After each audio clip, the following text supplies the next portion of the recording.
Cuando el hombre pecó y Dios quiso asumir esa responsabilidad y resolverle al problema del ser humano, estableció una iglesia en el Antiguo Testamento. Y cuando Cristo vino y confirmó ese deseo de resolverle Dios el problema al ser humano, estableció una iglesia en el Nuevo Testamento. Esa iglesia está señalada en el libro de Apocalipsis, en los capítulos 2 y capítulo 3, en lo que está enmarcado en el mensaje a las 7 iglesias. Y Dios, en la persona de Cristo, cuando asciende a la sala del trono celestial, se entroniza en el santuario celestial e inicia la labor de intercesión por el ser humano. Los discípulos aquí en la tierra inician ese periodo de la iglesia cristiana, que precisamente está enmarcado en el mensaje a la iglesia de Éfeso en Apocalipsis capítulo 2, y que la profecía y algunos teólogos han concluido que abarca del año 31, precisamente el año en que Jesús ascendió al cielo, hasta el año 100, que es el año en que muere el último de los apóstoles, que aún quedaban vivos. Muere la primera generación de cristianos y se inicia la segunda etapa enmarcada en el periodo de Esmirna, que va precisamente con la segunda generación de cristianos, del año 100 al año 313, periodo en el cual la iglesia por el imperio fue perseguida. El cristiano tenía muchas dificultades en aquella época. Se identificaban por un pescadito que lo dibujaban en tierra. No podían decir yo soy cristiano. Y precisamente va hasta el año 313 porque el emperador de turno dio un edicto de tolerancia y le permitió al cristianismo a partir del año 313 crecer como religión. Después viene el periodo de la iglesia de Pérgamo, que va del año 313 al año 538, periodo en el cual la iglesia cristiana que nació en el año 31, que se estableció oficialmente en el año 313, empezó a mezclar lo religioso y lo político y se desvió del propósito por el cual Dios las había establecido. En el año 538 se le dan funciones políticas al líder religioso de la época, conocido como obispo de Roma, en el futuro conocido como el papado o el papa. Luego del año 538 está el mensaje a la iglesia de Tiatira y abarca hasta el año 1515, periodo en el cual Dios le permitió a la iglesia dar a conocer el propósito de su desviación, de su mezcla de lo político y lo religioso. Y en el año 515 empieza a surgir el movimiento que se conoció como movimiento protestante. Entonces ya Dios le delega el turno que dejó la iglesia cristiana para cumplir su propósito y se lo entrega a la iglesia protestante. Y para 1515, en el mensaje a la iglesia de Sardis hasta 1798, la iglesia protestante surge, se abre camino para dar a conocer el mensaje de la justicia por la fe, para resaltar el mensaje de salvación. Y va hasta 1798 porque es el señalamiento del final de la profecía de las 1260 días, el año en el cual, por orden de Napoleón Bonaparte, el general Beltier llega a la ciudad del Vaticano, toma preso al Papa y lo destierra. Pero la iglesia protestante no cumplió el propósito por el cual Dios le había establecido, Dios le había llamado. Se desvió negando la santa ley de Dios. Y de 1798 a 1844 se inicia el surgimiento del mensaje del segundo advenimiento de Cristo, el estudio de las profecías, porque para 1755 ocurrió un gran terremoto en Lisboa, porque hubo el oscurecimiento del sol, porque hubo el enrojecimiento de la luna, porque para 1833 cayeron las estrellas y todo el mundo religioso se dedicó a estudiar acerca de la segunda venida de Cristo.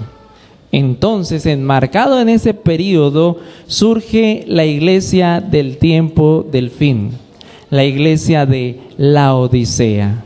Y dice Apocalipsis en el capítulo 3, en el versículo 14, los que traen Biblia, por favor, me pueden acompañar.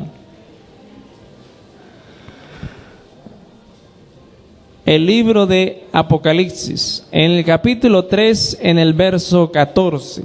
Dice la palabra de Dios: escribe al ángel de la iglesia en Laodicea, he aquí el amén, el testigo fiel y verdadero, el principio de la creación de Dios dice esto.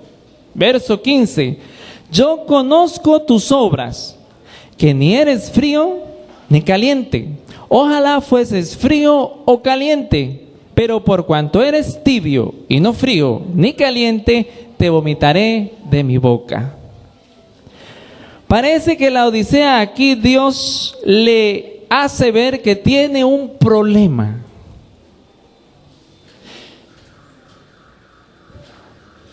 Yo conozco tus obras, del verbo conocer en el griego, que significa o que da a entender en el idioma original en que fue escrito, intimidad en la relación matrimonial. Yo te conozco así, conozco tu entrar, tu salir, lo que tú piensas, lo que tú haces a la luz del día, lo que tú haces en la oscuridad de la noche. Conozco tus motivos, tus pensamientos, palabras y acciones, y te conozco de tal manera, dice Dios, que llego a la conclusión: no eres frío ni eres caliente. Ojalá fueses frío o caliente, pero eres tibio. Cuando Dios usa esta ilustración, y Juan, que escribió el Apocalipsis, escribe la carta y le envía a la Odisea, que queda hoy en día donde es Turquía, y la iglesia de la Odisea recibe la carta y la leen, ellos entendieron la ilustración que Dios le dio. La Odisea quedaba cerca a un valle, y en la parte alta de la montaña habían dos ciudades, Hierápolis y Colosas, que surtían de agua a la Odisea. Una de las ciudades proveía de agua fría de la montaña. Otra de las ciudades proveía de agua, pero surgida de aguas termales. Y cuando ambas corrientes de agua, conducidas por canales, que eran los acueductos de aquella época, llegaba el agua tibia y agua de termal con sabor a metal. Cuando alguien que desconocía la información tenía sed y se acercaba a los canales de agua para tomar agua y refrescar y calmar la sed, la primera reacción era vomitar. Y cuando Dios usa esta ilustración, tú no eres frío como el agua que refresca y que calma la sed. Tú no eres caliente como cuando está usted con frío y desea un agua aromática caliente. No eres ni frío ni eres caliente, eres fliaros, tibio, que significa en el griego flojo, descuidado y negligente. Así encontré yo en el diccionario que investigué. El autor del diccionario tomó la palabra y la definió como flojo, descuidado y negligente. Solamente aparece 2 veces en la palabra de Dios esta palabra que significa tibio. Una en el profeta Ezequiel y la otra aquí en la Odisea. Flojo, es decir, sin fuerza. Como cuando usted deja flojo un zapato. ¿Qué le ocurre al zapato? Sale. Cuando la caja quedó floja, ¿qué le sucede a la caja? flojo. Tú eres flearos, es decir, flojo. Descuidado, es decir, no estás prestando atención. Tú no prestas atención. Te conozco tanto que además de que eres sin fuerza, eres una persona que no presta atención. Negligente, es decir, abandono, falta de cuidado. Y Dios no está hablando en términos materiales, Dios no está hablando en términos laborales, Dios no está hablando en términos sociales, Dios está hablando en términos espirituales. Y la Odisea tiene un problema, está tibia. La iglesia que surgió desde 1844 hasta la venida de Cristo tiene un problema, es flojo, descuidado y negligente. Y Dios muestra la razón del problema. Verso 17. Primero en el versículo 15 y 16 plantea el problema. Ahora Dios da y explica por qué el problema. Verso 17. Porque tú dices, yo soy rico, me he enriquecido y de ninguna cosa tengo necesidad. Y no sabes que tú eres un desventurado, miserable, pobre, ciego y desnudo. Palabra fuerte de Dios. Ahora, Dios dice que tú eres tibio porque tú dices, yo soy rico, me he enriquecido y de ninguna cosa tengo necesidad. Y hay algunos que no tienen necesidad de estudiar la lección y por eso no la estudian. Es más, ni la compran. No tienen necesidad de agradecer a Dios por las bendiciones y no dan diezmo, mucho menos la ofrenda. No tienen necesidad de crecer espiritualmente y por eso las prioridades de los domingos, los miércoles, los martes, los viernes son otras. No tienen necesidad de participar en la alabanza, en el servicio de canto y por eso llegan tarde. Y tú dices, yo soy rico, me he enriquecido y de ninguna cosa tengo necesidad. Y esa es la razón del problema porque la Odisea es tibio. Porque su riqueza, que es bastante amplia en verdad, en conocimiento, hablando teológicamente, hablando a nivel de educación, hablando a nivel de salud, hablando a nivel de educación de los niños, de orientación de los jóvenes, hablando en términos de relaciones familiares, la iglesia es rica. Tiene todos los argumentos para sostener a los adultos, jóvenes, niños. Tiene todos los argumentos para sostener a las parejas. Suficiente capacidad de orientación. Infinidad de desarrollo de programas para el crecimiento de la estructura. Eres rico. Te has enriquecido. Pero hay algo que no sabes. Eso es lo que dice el versículo.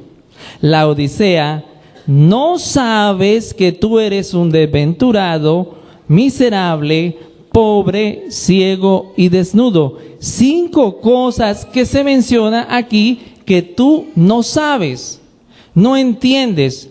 Primera que se menciona, desventurado.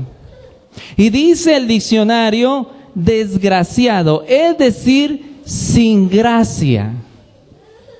Parece que el regalo que Dios le otorgó a la humanidad, que eso es lo que significa gracia, el regalo de darle el perdón en la cruz del Calvario, el regalo de liberarlo de la culpabilidad del pecado, el regalo de absolverlo de la condenación del pecado, que es la muerte, además el regalo de darle vida eterna, dice aquí, no lo has recibido.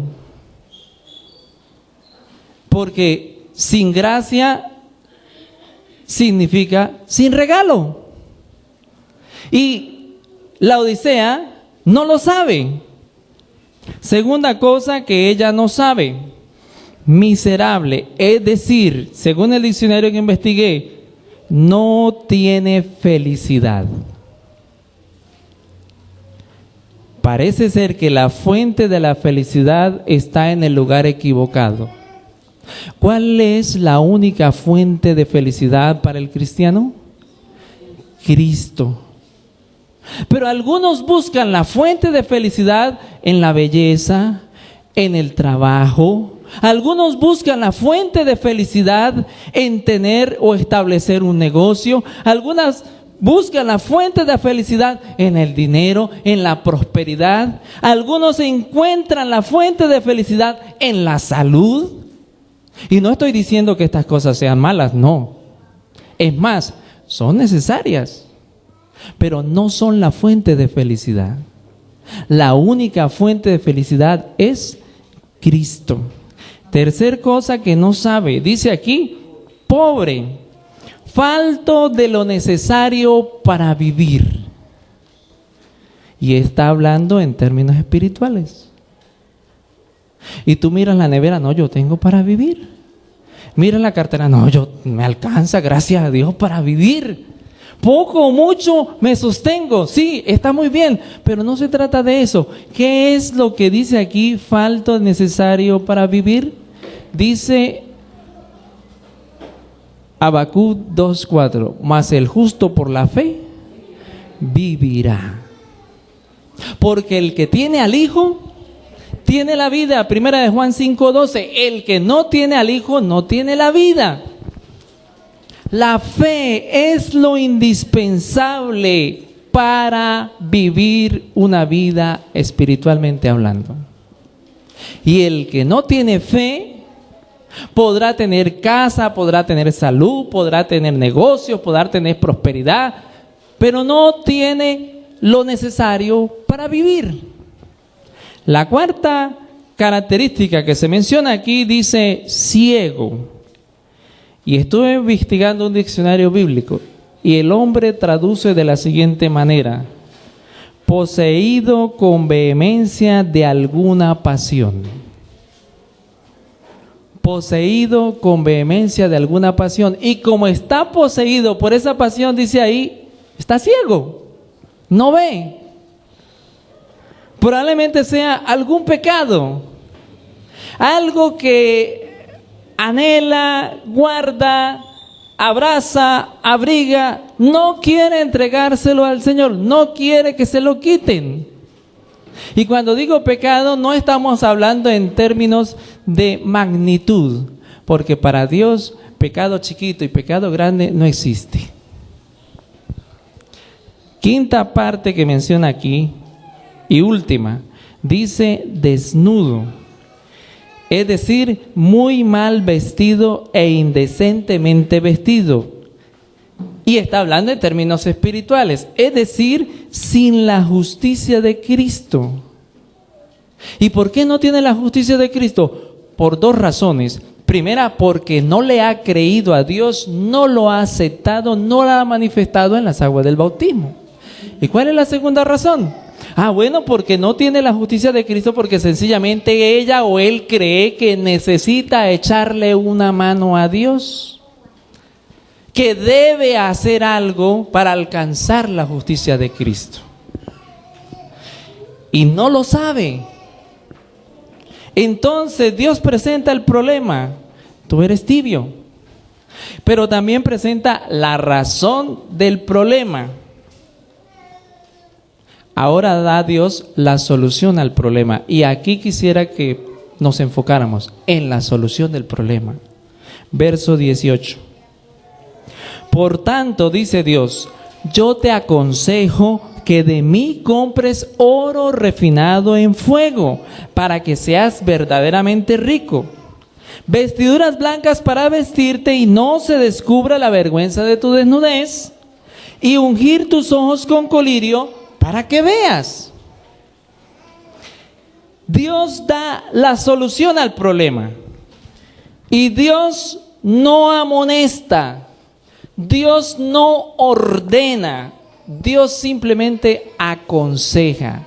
Te doy un consejo. Yo te aconsejo. Compra oro refinado en fuego. ¿Y qué es el oro refinado en fuego? Primera de Pedro, capítulo 1, versículo 7.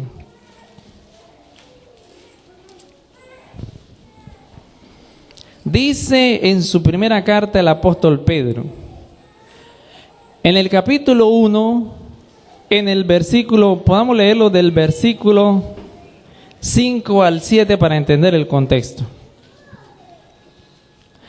Dice el versículo 5, que sois guardados por el poder de Dios mediante la fe, para alcanzar la salvación que está preparada para ser manifestada en el tiempo postrero, en lo cual vosotros os alegráis, aunque ahora por un poco de tiempo, si es necesario, tengáis que ser afligidos en diversas pruebas.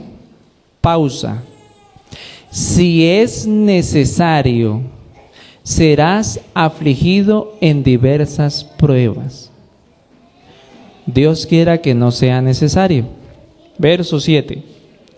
Para que sometida a prueba vuestra fe, mucho más preciosa que el oro, el cual aunque perecedero se prueba con fuego, sea hallada en alabanza, gloria y honra cuando sea manifestado Jesucristo. Para que tu fe sea hallada en honra, en alabanza y en gloria, aunque sea sometida a fuego como se prueba el oro. Y Dios te dice, mira, yo te aconsejo que compres oro. ¿Cuánto cuesta ese oro? ¿Qué precio tiene? Dice el profeta Isaías, vengan, compren sin dinero.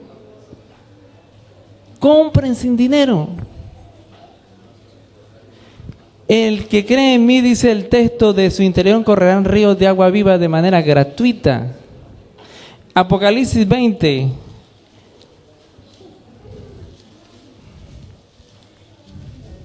Perdón, 22. Apocalipsis 22, verso 17. Dice Apocalipsis 22, 17, y el espíritu y la esposa dicen, ven. Y el que oye diga, ven. Y el que tiene sed, venga. Y el que quiera, tome del agua de vida gratuitamente. No cuesta. No tiene ningún precio. No hay que esforzarse. No hay que sacrificarse. Lo único que se necesita es creer. ¿A quién le vas a creer? ¿Al predicador? No, vale. Créele a Dios en su palabra. Lo que Dios dice aquí en la palabra, créele. Mira, para salir del problema de la tibieza, porque la Odisea no tiene un problema de rebeldía, la Odisea no tiene un problema de apostasía, como algunos lo quieren hacer creer. La iglesia lo único que tiene es un problema de tibieza.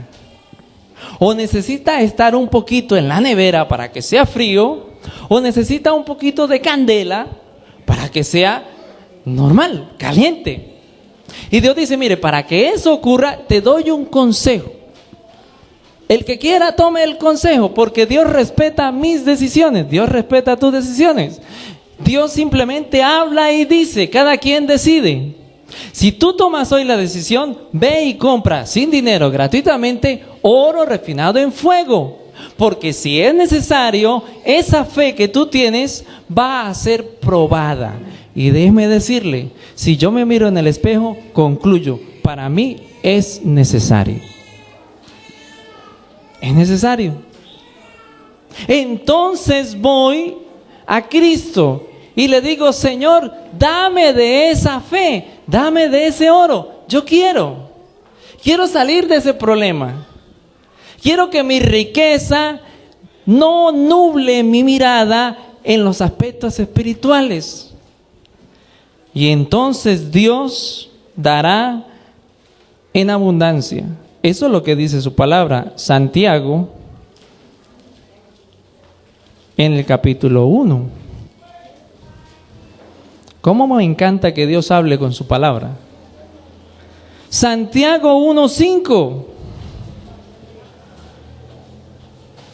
Como dice el apóstol Santiago en el capítulo 1, en el versículo 5, dice así: y si alguno de vosotros tiene falta de sabiduría, pídala a Dios, el cual da a todos abundantemente y sin reproche, y le será dada. ¿Alguno necesita fe, sabiduría, comprensión, entender la voluntad de Dios? Pídasela, que Él la dará, dice aquí, en abundancia. Segundo consejo de Dios: vestiduras blancas.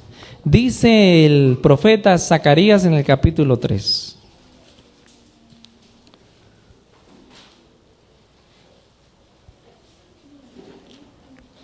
Zacarías capítulo 3, versículos 1 al 4.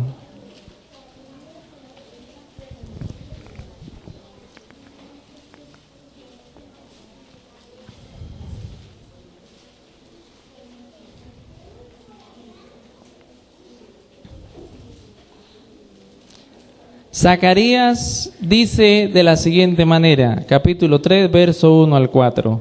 Me mostró al sumo sacerdote Josué, el cual estaba delante del ángel de Jehová. Satanás estaba a su mano derecha para acusarle. Y dijo Jehová a Satanás: Jehová te reprenda, oh Satanás. Jehová, que ha escogido a Jerusalén, te reprenda. ¿No es este un tizón arrebatado del incendio? Y Josué estaba vestido de vestiduras viles y estaba delante del ángel. Aquí hago una pausa. El versículo 1 me dice que Josué era sumo sacerdote. Las vestiduras sumo sacerdotales, según Levítico 16, son de lino fino, blanco. Que incluso el texto dice los calzoncillos de lino fino blanco, la mitra de lino fino blanco, el efod y el manto de lino fino blanco. Y si el versículo 1 me dice que Josué es sumo sacerdote, yo me lo imagino vestido de lino fino blanco, pero el versículo 3 me dice que ese lino fino blanco para Dios es vestiduras viles. Pero a veces Dios prefigura las vestiduras viles de otra manera. ¿Se acuerdan de San Lucas en el capítulo 15, el capítulo de lo perdido del hijo pródigo? Cuando el hijo pródigo decidió ir al padre y el padre le abrazó y le besó y lo llevó a la casa, hicieron una fiesta. ¿Qué fue lo primero que hizo el padre? Cambiarle las vestiduras, porque venían sucias, harapientas y oliendo a cerdo. Entonces, Dios está dando un consejo: que compre vestiduras blancas para que no se descubra la vergüenza de tu desnudez. Quiere decir que para Dios, aunque estén de lino fino o aunque estén oliendo a cerdo, las acciones de las personas están desnudas a los ojos de Dios. Es decir, las personas están desnudas a los ojos de Dios. Pero ahora sí, mire lo que dice el verso 4, Zacarías 3:4. Y habló el ángel y mandó a los que estaban delante de él, diciendo: quítale esas vestiduras viles. Y a él le dijo: mira que he quitado de ti tu pecado, y te he hecho vestir de ropas de gala. Ahora, nótese que Dios nos aconseja en Apocalipsis a comprar gratuitamente. Pero Dios no nos manda a vestirnos. En el Edén, cuando Adán pecó y Eva pecó, Dios los vistió, Génesis 3:21. Porque es Dios quien otorga su justicia al ser humano y, como le dijo a Zacarías, quita de ti tu pecado. Y ese pecado que Dios quita de ti, ¿a dónde lo arroja?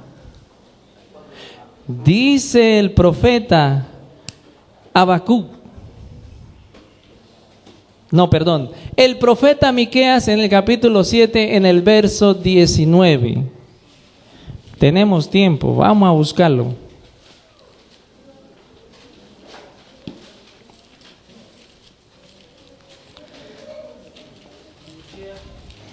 Miqueas capítulo 7, verso 19. Dios quita de ti tu pecado, cambia tu justicia. Esas vestiduras viles, no importa si son lino fino o son harapientas oliendo a cerdo, las quita. Y Él mismo te viste, quita tu pecado. Y dice el verso 19 de Miqueas 7, Él volverá a tener misericordia de nosotros, sepultará nuestras iniquidades y echará en lo profundo del mar todos nuestros pecados. He quitado de ti tu pecado. ¿Y a dónde lo arroja Dios? Al fondo del mar. ¿Por qué Dios escogió el fondo del mar? Lo repito, ya lo dije aquí una vez, lo voy a repetir. Porque Dios con toda su tecnología, el hombre con toda su tecnología podrá conocer las estrellas, podrá viajar a la luna, podrá viajar a Marte. El hombre con toda su tecnología podrá conocer todos los misterios de la ciencia, pero el hombre con toda su tecnología nunca conocerá el fondo del mar. Y al lugar donde el hombre no puede llegar, Dios arroja mi pecado, tu pecado. ¿Para qué? ¿Para qué hace eso Dios? Para que le creas que Él perdonó tu pecado. Él lo perdona. ¿Sabe de qué dice el profeta Jeremías en el capítulo 31, verso 34? Mire, en la última parte dice así: y no me acordaré más de tu pecado. ¿Será que Dios olvida? Parece que sí.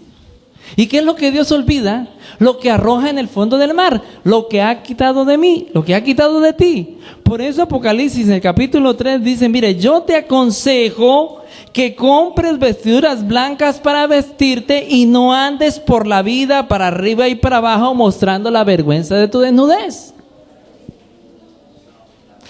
Tercer y último consejo, dice Dios aquí. Apocalipsis 3, 18. Unge tus ojos con colirio para que veas. ¿Y qué es el colirio? San Juan en el capítulo 16. Dudé porque tengo dos versículos aquí. San Juan 16, verso 8. Unge con colirio tus ojos para que veas. San Juan 16, 8. Leamos el 7 para entender el contexto. San Juan 16, 7 y 8 dice así: pero yo os digo la verdad, os conviene, dice Cristo, y le dice a los apóstoles, que yo me vaya, porque si no me fuera, el Consolador no vendrá a vosotros, mas si me fuere, os lo enviaré. Y cuando Él venga, convencerá al mundo de pecado, de justicia y de juicio. Ahora bien, unge tus ojos con colirio. El colirio es el Espíritu Santo para que no andes ciego por ahí, para que puedas ver. ¿Qué es lo que hace el Espíritu Santo en la persona? Lo convence de pecado. ¿Hay algo imposible para Dios? Lamentablemente sí. Y digo lamentable porque algunos, por más que el Espíritu Santo le da y le da y le da, no los convence de pecado. No toman su decisión. Pasan los días, las semanas, los meses, las campañas, las actividades, las tristezas, las alegrías, los triunfos, los fracasos, y no toman su decisión. ¿Y sabe qué le llama a eso? Cristo le llama el pecado imperdonable. ¿Y cuál es el pecado imperdonable? Pues el que yo no reconozco que tengo que pedir perdón. Pero aquí dice que el Espíritu Santo convencerá, y creamos que Dios va a convencer de pecado. Va a convencer de justicia, es decir, la vida de Cristo en perfecta armonía con la ley de Dios. El bautismo de Cristo, bautismo perfecto. La muerte de Cristo, la muerte sustitutiva por la muerte del ser humano. La resurrección de Cristo, garantizándole al ser humano que va a resucitar. La intercesión de Cristo, mantener salvo mientras Él viene por segunda vez. Eso lo quiere hacer el Espíritu Santo en el ser humano, convencerlo de la justicia de Cristo. ¿Y por qué de juicio? Porque Dios quiere convencer al ser humano de su justicia, de juicio. ¿Y saben para qué es el juicio? El juicio Dios no lo usa para saber quién se salva y quién no. Dios no necesita de un juicio para saber quién se salva y quién no. El juicio porque Dios quiere mostrarle a los seres humanos, al universo entero, que estos sí son salvos y que estos no. El juicio es para vindicar su amor y su justicia. Y Dios quiere convencernos de su justicia, de su juicio, de que Él es amor. Entonces dice el texto, en el mensaje a la iglesia del tiempo del fin, una iglesia que tiene un problema, no es un problema de rebeldía, no es un problema de apostasía, es un problema de tibieza. Y Dios explica el por qué. Porque hay una riqueza en conocimiento que a veces nos permite ser desventurados, miserables, pobres, ciegos y desnudos, y que no nos damos cuenta porque no lo sabemos. Pero ahora que lo sabemos, dice Dios, bueno, compra oro refinado en fuego, fe. Y el que tenga falta de fe, pídala a Dios. El que tenga falta de sabiduría, pídala a Dios. Y dice aquí, vestiduras blancas, cree que Dios perdonó tu pecado y que lo arrojó al fondo del mar y que lo olvidó. Y que en la persona de Cristo están cumplidas las demandas de la justicia de Dios. Y además de eso, mantén presente que el Espíritu Santo te guíe día y noche. Ahora viene el versículo 20. He aquí, yo estoy a la puerta y llamo. ¿A quién llama Dios? A la Odisea. He aquí, yo estoy a la puerta y llamo. Si alguno oye mi voz, dice aquí, y abre la puerta, hay una doble promesa. Entraré a él, cenaré con él y él conmigo. Dios le está diciendo a la Odisea, yo estoy a la puerta y te llamo. Si oyes la voz de Dios, que es hermosa, agradable, la voz de Dios trae esperanza. La voz de Dios trae alegría en los momentos de tristeza. La voz de Dios trae paz en el momento de angustia. La voz de Dios trae esperanza cuando todo a nuestro alrededor se está nublando. Y cuando tú oyes la voz de Dios y mismo Dios te produce el deseo de abrir la puerta, por favor, toma la decisión y abre la puerta, porque el texto dice que no solamente el que oye, sino el que oye y abre la puerta. Entonces se cumplirá la promesa. Entraré a él, cenaré con él, viviré con él, trabajaré con él, estudiaré con él. En todos los aspectos de la vida estaré con él. No importa si estás feliz y contento, lleno de salud, o si estás postrado en una cama en un hospital, estaré con él. El texto dice, no interesa si hubo o no hubo un fracaso en tu vida matrimonial, estaré con él. Si cumpliste tus sueños en los estudios, en la universidad, o si no los cumpliste, estaré con él. Esa es la promesa. Y Mateo 28, y todos los días hasta el fin del mundo, estaré con él. Y la doble promesa termina diciendo, y él conmigo. Quiere decir que después de la segunda venida habrá una cena. y él estará con Cristo en esa cena. ¿Le crees a Dios?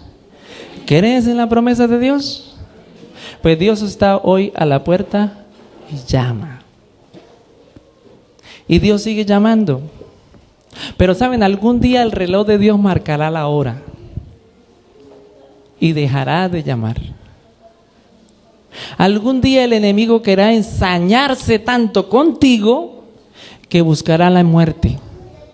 Y entonces ya no se oirá la voz de Dios. Pero si tú hoy escuchas la voz de Dios y tomas la decisión y abres la puerta, Dios dice, estaré con él y él conmigo. ¿Cuántos en esta mañana le creen a Dios?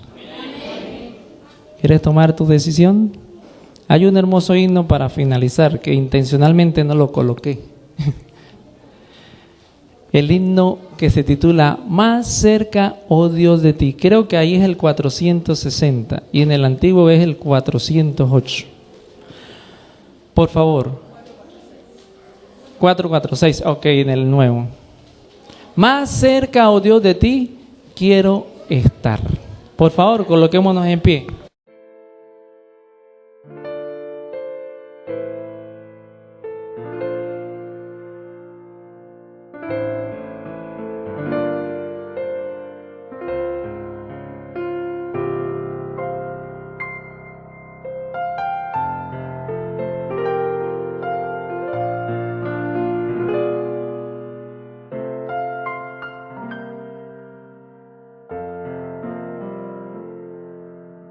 Más cerca, oh Dios, de ti quiero morar,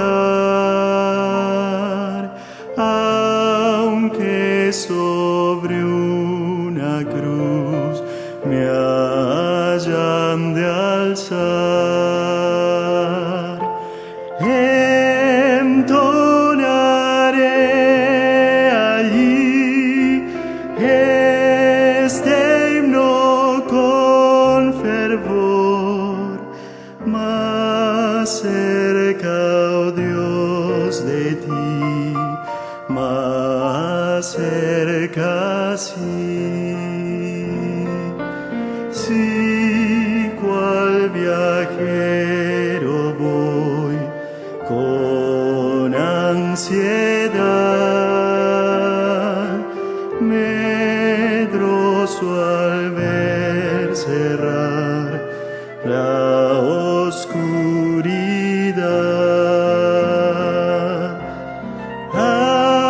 Aún en mi soñar me hará sentir que estoy más cerca, oh Dios, de ti, más cerca, sí.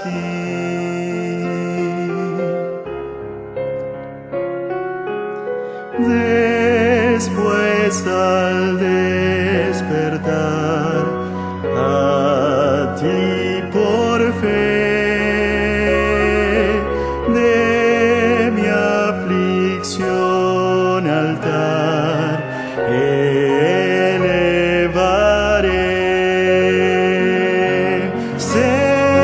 Cercano sentiré el ángel del Señor, más cerca, oh Dios, de ti, más cerca, sí.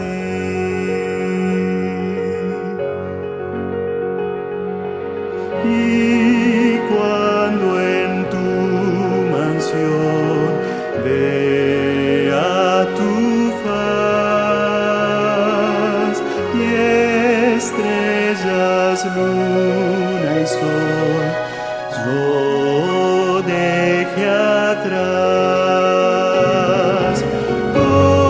gozoso entonaré canción eterna allí, más cerca, oh Dios, de ti, acerca así. Señor, nuestra voluntad se levanta en contra de la tuya. A veces, Señor, creemos que somos superiores a los demás. A veces, Señor, nuestros prejuicios no nos dejan crecer espiritualmente. A veces, Padre, nuestras prioridades impiden el crecimiento de tu obra. Y hoy, Señor, reconociendo tu grandeza, tu poder, reconociendo tu grande amor, tu grande misericordia y perdón, nos aferramos a esa bella promesa de tu perdón, de tu justicia, de tu pronto regreso a esta tierra. Queremos abrir la puerta de nuestro corazón para que entres, para que nos acompañes en la tristeza, en la alegría, para que estés con nosotros, Señor, en los triunfos, en los fracasos, para que nos des paz y tranquilidad en medio de la dificultad. Y así, Padre eterno, siendo instrumentos tuyos, siendo luz en medio de este mundo de oscuridad, hasta poder ver la promesa cumplida, de poder ser felices en el establecimiento de cielos nuevos y tierra nueva. Colocamos nuestras vidas en tus brazos de amor. Nuestros problemas y dificultades también los colocamos en tus brazos de amor. Y también queremos dejar nuestros sueños e ilusiones en tus brazos de amor. Por favor, acompáñanos en este resto de santo sábado que queda. Que la paz del cielo con cada uno de nosotros sea. Que tu Santo Espíritu siempre, siempre dirija y tus santos ángeles siempre, siempre protejan. Y que esta bendición sea recibida por nuestros familiares y seres queridos aquí representados. Gracias, Señor, nuevamente, por tu amor, por tu perdón. En el nombre de Jesús, amén. Pueden sentarse.